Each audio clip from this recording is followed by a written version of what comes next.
Всем привет! Вот Маша. И опять она на поезде.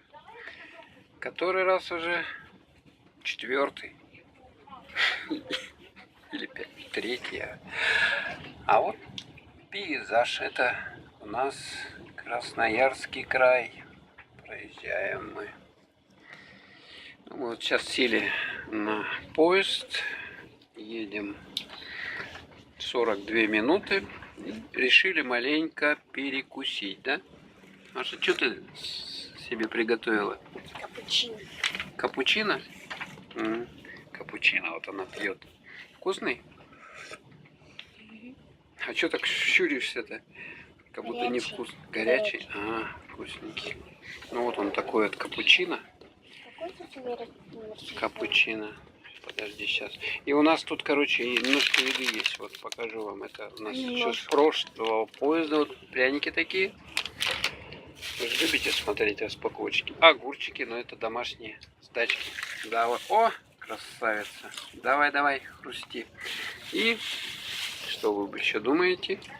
Яички. Яички вареные. Правда. Так, и сырок. Сыр. Вот еще сыр порежем. Вот у нас ножик есть. Со штопором почему-то он. Ну, короче, Маша, тебе нравится ездить? Вообще, покажи людям. Маша, что держать?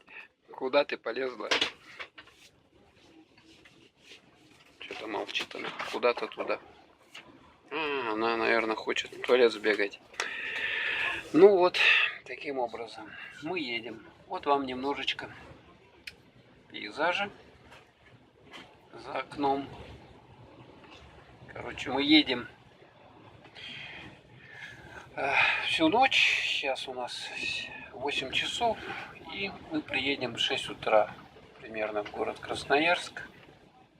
Там пересадочка на другой поезд. И дальше мы поедем до города Омска. Всем пока.